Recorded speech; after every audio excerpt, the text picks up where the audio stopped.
ठाकरेंची शिवसेना आणि मनसेच्या युती संदर्भातली पुढची बातमी आहे। या युतीची आज घोषणा होण्याची शक्यता कमी आहे। रात्री मनसे नेते नितीन सरदेसाई आणि बाळा नांदगावकर हे पुन्हा उद्धव ठाकरे यांच्या भेटीसाठी मातोश्री निवासस्थानी गेले होते। तिथे त्यांची बैठक झाली। तर युतीबाबत सर्व गोष्टी पूर्ण, पण काही जागांवर अजूनही चर्चा सुरू असल्याची माहिती आहे। आजही दोन्ही पक्षांचे नेते शिवतीर्थावर येऊन मनसे अध्यक्षांची भेट घेऊ शकतात। आज जो निर्णय होईल त्याकडे सगळ्यांचं लक्ष असणार आहे। आपले प्रतिनिधी श्रेयस सावंत आपल्यासोबत जोडले गेलेले आहेत। अधिकचे तपशील ते देतील। श्रेयस।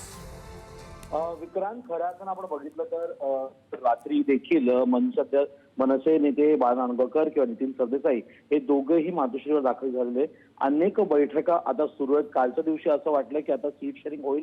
शिवडीचा मुद्दा जरी क्लिअर झाला असेल तरी दादर माहीम किंवा विक्रोळी मांडूप या ठिकाणांमधले 1-2 जागांचा पण विचार खऱ्या अर्थानं सगळा काटेकोरपणे केला जातो आणि त्या कारणाने कुठे ना कुठे विक्रांत अजूनपर्यंत घोषणा युती झाली नाहीये। मात्र आपण बघितलं गेलं ती घोषणा कुठल्याही क्षणी आज किंवा उद्या होऊ शकते। त्याचं कारणच आहे की शेवटच्या फेऱ्या आता बैठकांच्या सुरू आहेत। जर कुठला एक पक्ष खऱ्या अर्थानं रात्री अपरात्री पण भेटतायत, खऱ्या अर्थानं बोलतायत, चर्चा करतायचा अर्थ असा की अंतिम टप्प्याचा हा एकंदर निर्णय आहे। त्यामुळे कुठे ना कुठे लवकरात लवकर आज मध्ये पण युतीच्या घोषणा होऊ शकतात। मात्र ही युतीची घोषणा जी आज ती लांबणीवर जाईल की आज होईल हा सगळ्यात मोठा प्रश्न आता उभा राहिलाय। काल रात्री बैठकीनंतर आज सुद्धा मनसे अध्यक्ष राज ठाकरे यांच्या शिवतीर्थ निवासाने अनेक शिवसैनिक नेते येतील, मनसेचे नेते मातोश्रीवर जातील। आता या सगळ्या बैठकींमध्ये काय निर्णय होईल आणि आज घोषणा होईल का हा सर्वात मोठा प्रश्न आता उभा राहिला।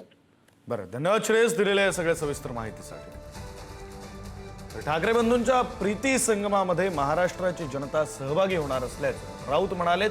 तर येणाऱ्या निवडणुकीत बिहार सारखा निकाल लागेल असं भाजप नेते गिरीश महाजन म्हणाले। 20 तारखेपासून मला वाटतं अर्ज भरण्याचं सुरुवात आहे।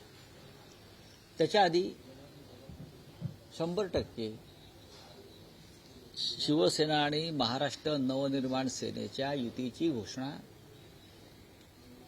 एकत्रितपणे धूमधडाक्यात वाजत गाजत केली जाईल। नाटक असेल तर ते प्रीती संगम नाटक आहे आणि महाराष्ट्राची जनता या प्रीती संगमामध्ये सहभागी होईल। नाटक कुठलं आहे? काल नगरपालिका निवडणुकांचे निकाल लागले ते नाटक आहे आणि काही नाटकाची तिकीटं मालक स्वतःच विकत घेऊन रिकाम्या थिएटर पुढे नाटकं करतात। म्हणजे आमचा शो हाऊसफुल, कालचा शो हाऊसफुल अजिबात नव्हता। अजिबात काही फरक पडणार नाही। त्यांना काही म्हणू द्या, किती जवळ येऊ द्या, एकत्रित लढू द्या, याचा कुठेही काही फक्त आपण मराठीचा मुद्दा करायचं, लोकांना काहीतरी बनवाबनवी करायची, पण लोकांचा आणि विशेष करून मराठी माणसांचा तुमच्यावर विश्वासच नाहीये। त्यामुळे तुम्ही किती सगळ्या घोषणा केल्या फसव्या, किती भाषणं केले, भाषणात लोक येतील, गर्दी करतील, पण मतदान तुम्हाला कोणी करणार नाही। ही वस्तुस्थिती आहे।